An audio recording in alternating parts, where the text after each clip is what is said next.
Alright, I'm back. Let's change the scene, because I did do that last time, and I was talking for like a solid 2 minutes with the break screen. Alright. So.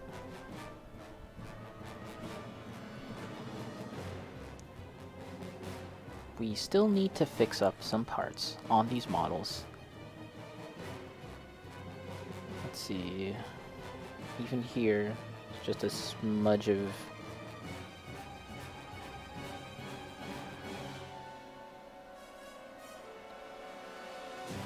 Sometimes I'm tempted to buy like a Nurgle model just to really go wild with making pus and fatty, rotten things. Like, I don't know. It seems like it'd be really fun to paint, but I don't know. I've never gotten. Have yet to get around to that. So someday. The Great Unclean One looks like so fun to paint. All right, let's continue fixing up some of these areas. Because when I painted the... Oh, crap. Let's move these guys back. When I painted the arms, I did them separately, and I wasn't too sure how much of the arm was going to be exposed. How much of the arm was going to be shown on the model. Here we are. Okay, back to highlighting.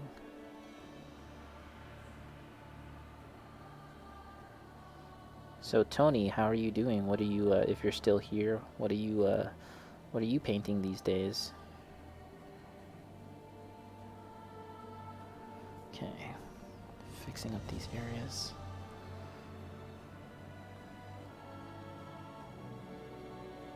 I hear that, I've been thinking about trying the Inquisitor PC game, or computer game. I think it's called Inquisitor Martyr. It's supposed to be kind of like a Diablo-like game. And I really enjoyed playing Diablo, so I think I might enjoy Inquisitor. Okay.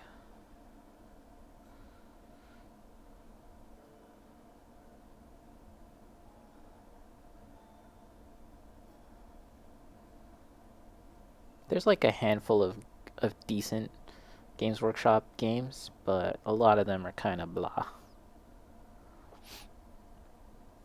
Alright.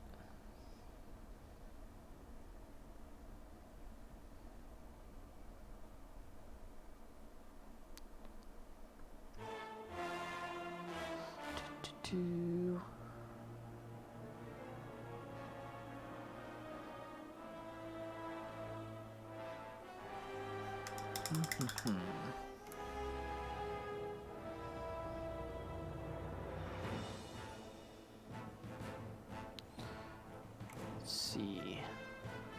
Mikazuki, I followed?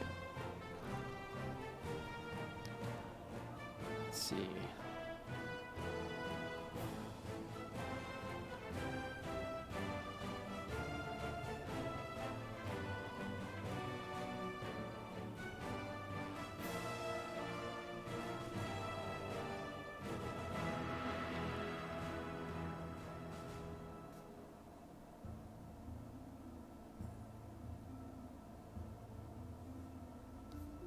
Okay.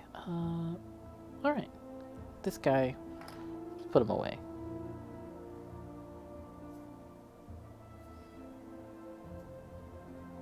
Put that one away. These ones are all like the ones that I painted before. And let's take a look at the highlights.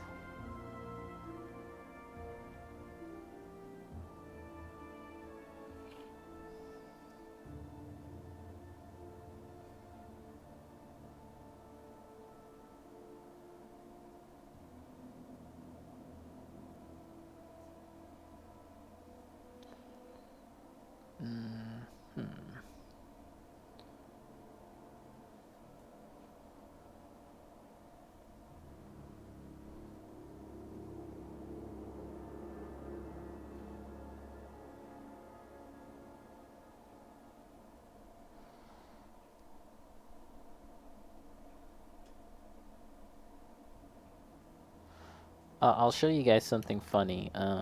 So one of these models, I was attaching the arms. Most of the arms I actually assembled together, holding the gun, and then I would just paint it separately and then attach to the body, right? Some of the arms were not glued together, and so I had to put those on separately, right? But I was missing one left arm. I was missing one left arm, and I was like, I tried looking for it just a bit, and I couldn't find it. So ultimately, I decided instead of having one guy without an arm, I would just find a decent replacement, and we'll just work with that. And it's this guy.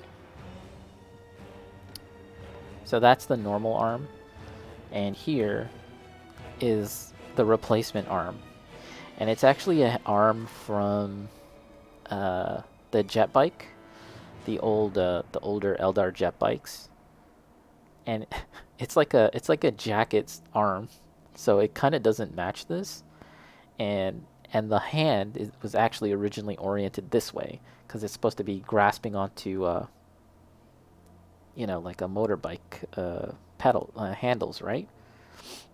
So I actually cut off the hand and put it this way so that it could be like, as you see here, scooping up the gun. And if you're to look at this model just super quickly, I don't think you'd notice, but I I definitely can tell. And I think I'll just leave this unpainted, just painted blue for now, no highlighting or shading. And if I ever come across that piece that I'm looking for in my storage or whatever, I'll just replace it then. But for now, that's good enough.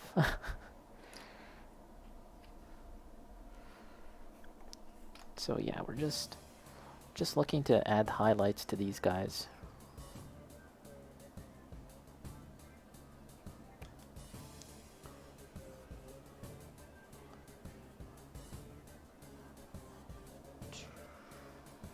Okay, let's see.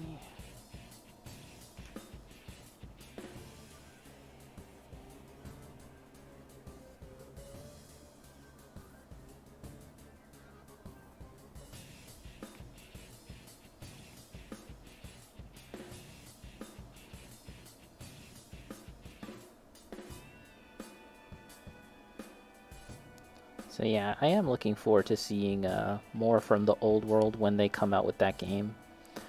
Who knows when that'll come out, but yeah, hopefully we hear more about that in 2022. I think it was revealed more than a year ago, so we're kind of due for an update, I think. They have been occasionally kind of giving updates for that game, and it's actually kind of tied into the release of Warhammer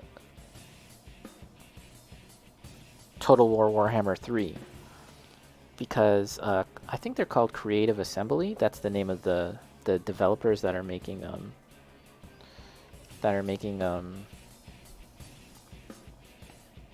Total War 3. I think that they've gone the extra mile to like work with Games Workshop to develop their game and make sure that it's gonna be really cool and in line with Games Workshop stuff. Mikazuki, I really want the Ordo Xenos Lord Inquisitor Kyria Drasis. What is that? I'm gonna take a quick look at that. I don't know what that is. Ordo Xenos Lord Inquisitor. Oh, he's like this really badass knight guy, right? Let me see. Oh, with the dragon pet. Yeah, that was so. I have seen that model. What's the lore behind that? Because I have no idea. Is he some kind of dude that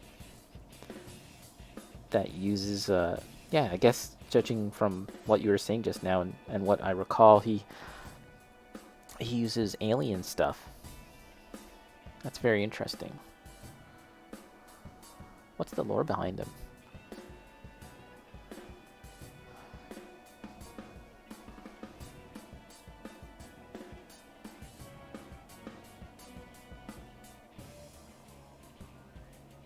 let's just take a quick look. And this guy is fine.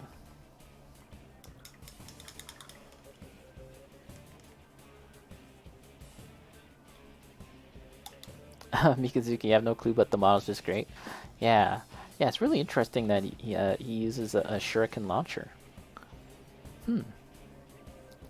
I actually brought up a browser page on my iPad to look into that more later. You know what? I don't know about you or anyone else, but in the chat, but that's why that's like one of my favorite pastimes, I guess, is to just think of something from the Warhammer lore and be like, what's the deal with that? What's the deal with the Emperor?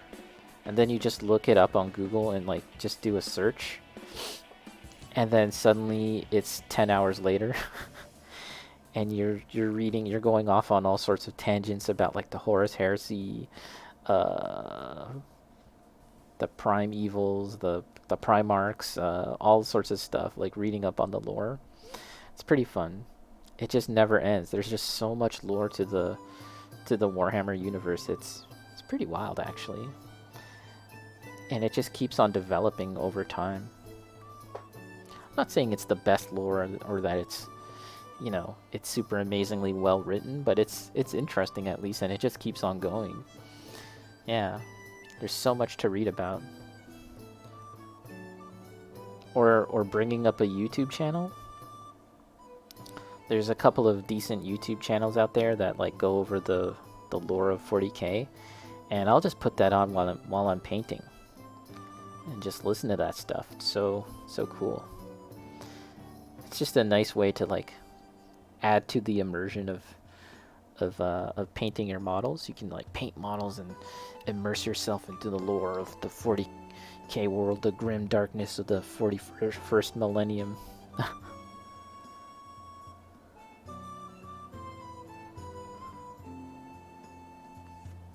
Okay.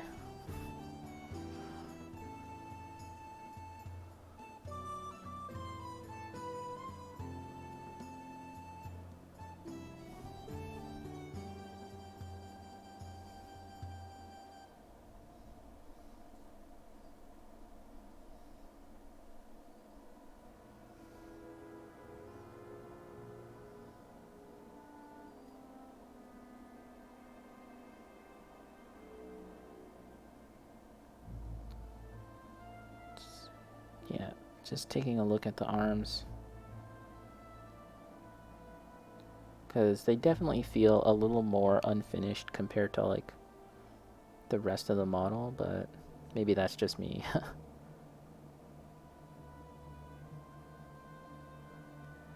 This is the one unique miniature that I painted with the pink armband around his arm. He's special. I was just testing out if I was gonna like that, and I was like, nah, no. We're gonna make it yellow.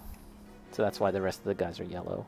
I was too lazy to change that one guy, so he's special, I guess.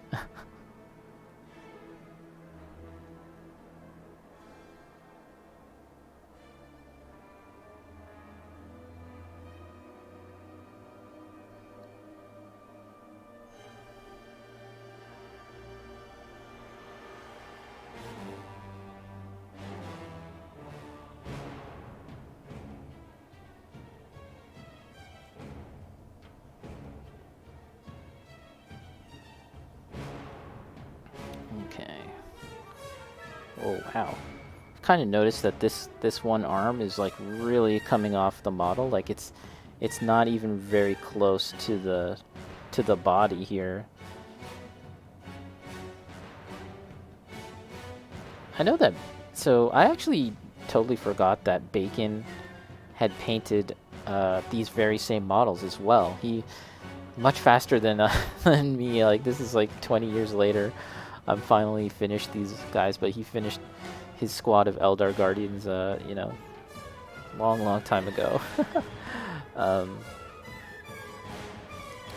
But I don't know if Bacon's still around here, but I'm wondering if he had a hard time putting these guys together, because I really didn't enjoy putting them together, and I think that the difficulty I was having, I seem to recall, it kind of translated into the final result. Like, I'm trying to paint these guys as good as I can, but it's very easy to tell that the assembly of this model was not the best. There's parts of it where I can see that it's kind of like Gunpla too, you know, like the way you cut the model parts off of the sprue or the gate, to use a Gunpla term. You know, it'll affect the final product, and I can definitely tell that. I was kind of rushing things just because I was so excited to get these guys, and it's just not as good as it could be. But, you know, whatever. It is what it is. So I'm just trying to do a good job now, as good a job as I can now.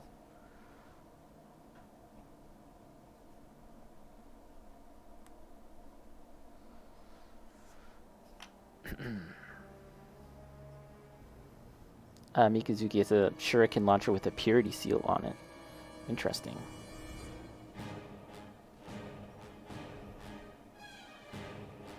You know, so Mikazuki, I know you're playing Gene Stealer Cults, or anyone else in the chat. I would like to ask, what are your thoughts on the transition from normal Space Marines to the Primaris Space Marines? Because I know that caused a bit of a controversy when that change came about. I think that generally the models that we got as a result of it are really cool, and now they're like bigger. They look more like how they're supposed to according to the lore and stuff. How like the Space Marine should be, you know, 7 feet tall or something, but for the longest time that wasn't really represented on the models, right? That the models were you know, just smaller than maybe they should have been. So now with the Primaris, there's this feeling like they look a little more like how we always imagined them according to the lore and stuff, relative to other races and other figures, right? You know, like a Space Marine should be like Shaq or even larger, right? When standing beside a human, right? But for a very long time, that wasn't the case. As far as how it looked, how the models looked, beside like a Imperial Guard or whatever. But I do know that like some people were kind of upset, if that's the right word to use. They just weren't as happy with the result, with how that all went down, because it kind of made all the old Space Marine models seem like tiny little dudes now. And the other thing, according to the lore, is it sort of represented a shift in the lore, where for so long the humans, right? The Imperium was in a state of, I don't want to say decay, but it was like they were technologically, what's the right word? They were technologically advanced. They had all these advanced technology that they could use. However, they didn't actually know how it was created, right? It was just like this ancient technology that the tech priests and stuff knew how to somehow manage, but, and I could be getting aspects of the lore wrong here, so anyone feel free to correct me or whatever. But yeah, it was just, it seemed like for the longest time, as far as the Imperium goes, they had technology, but it wasn't something that they could like harness or create new things. Maybe that's a better way to put it. They couldn't like really create new things. And that's why when you look at like the Space Marines and stuff, they had this look like they were kind of like knights. That was kind of like how they were depicted, was like ancient knights almost, right?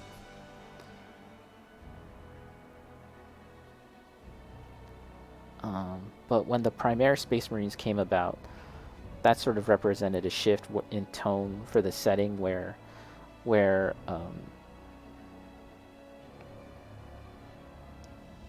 new things were starting to come about and be invented or something along those lines. And so we were seeing like new armor being developed, new guns.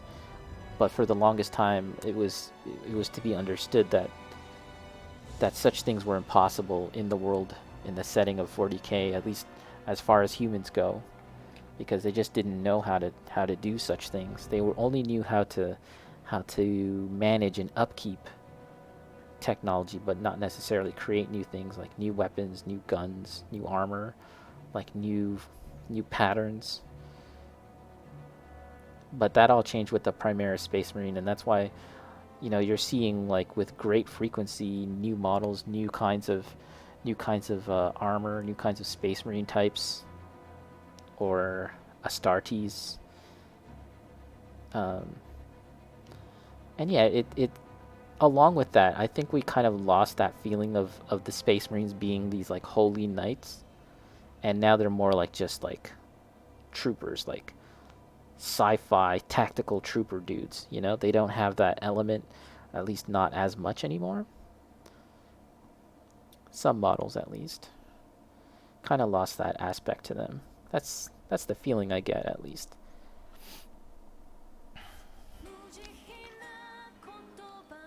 Mikazuki, I like the Primaris Marines just because they were good-looking models. Right, they are good-looking models. If I was to start a Space Marine army, it would either be Salamanders or the Black Templars. Oh, the Black Templars look really cool. Yeah. I don't know if there's like Salamander, like unique Salamander troops. I don't think so, right? So in Age of Sigmar, I have a smallish growing Seraphon army that's lizardmen, right? Basically dinosaur people. And that army has a unit troop type called Salamander. The Salamanders. And I used to post on Reddit and other places, and I would show off like my models, right? And like, here's my Salamanders, and guaranteed there'd always be someone that would say, "Oh, I thought you meant like the Warhammer 40k Salamanders." Always guaranteed. There's always just be someone. No, but the character does look good. Oh, right, the Salamanders? Oh, the one Salamander character. There is one, huh? I feel like I may have seen that, but I should check. I should check into that. Check it out. Check a look. Okay, so. Get some water. And take a look. How are we doing?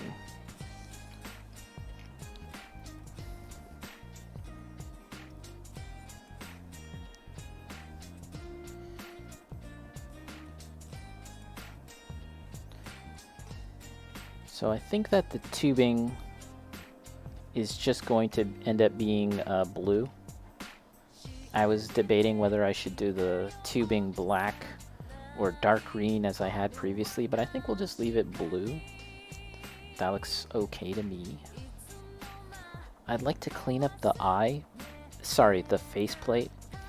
Some of these faceplates could get a little bit extra attention to kind of clean it up. But generally, I think we're donezo. I think we are mostly done these chaps. Let's take a look. Let's line them all up. I've done this a handful of times just because it's so satisfying to me.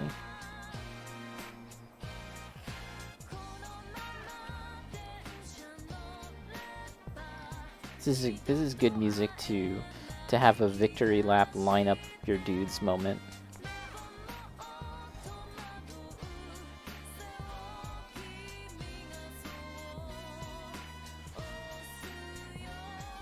There's actually one extra one guy kind of like off to the side. Mikazuki, I got gifted a Bastillodon model, but I have no clue what to use it for. Yeah, I mean, if you're mostly into 40k, don't really know what you're gonna use a Bastillodon. Hold on to it though. Maybe we will indeed see the Eldar Exodites, and then that can be something neat for Eldar Exodites. Hold on to them. Maybe it'll be useful. Or you could just paint it for fun, because those lizard models are really fun to paint. They're, you know, they're kind of like organic creatures, so it's just a little, you can be a little more loose with it. You don't have to be so so tidy. You can kind of paint more organically and freely, maybe.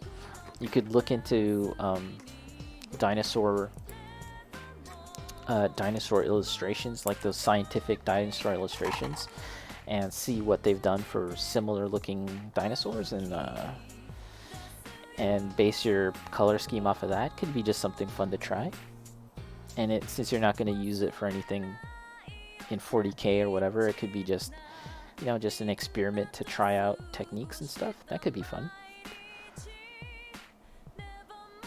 Turn it into a Zartan. Thinking of adding flocking onto it. I don't know what a Zartan is, but that sounds interesting. Flocking, huh? So it's like some kind of fuzzy grassy creature? Oh, it looks like all the miniatures are not fully in frame. Sorry for that. Let's get these guys all in the frame. All my Eldar dudes. So yeah, that is one challenge. I'm gonna say 98% done. It's 98% done. There's little things that I'd like to tweak more on them. Just little things, but you know, generally, that's it. And I need to do the base. The base on the miniatures are kind of flaking off some of the paint, but yeah, that's another job done. Pretty happy about that. It's a walking island turtle. Oh, okay, cool. So yeah, if you look here, for example, I painted like this yellow stripe on the, I don't even know what these are called, these like funnel things. I don't know what they're called. So maybe I could paint those on the rest of them, because not all of them have that. But generally, that's it. So let's take another break. We're just at the 2-hour mark now, so let's take another break, and then when I come back, we can go on for a bit more. I haven't really decided what else to work on. Maybe we'll get back and I'll open up some Lego stuff, because I do have like that Lego Advent set that I haven't finished up opening up. So maybe we could do that as a little change of pace. So BRB.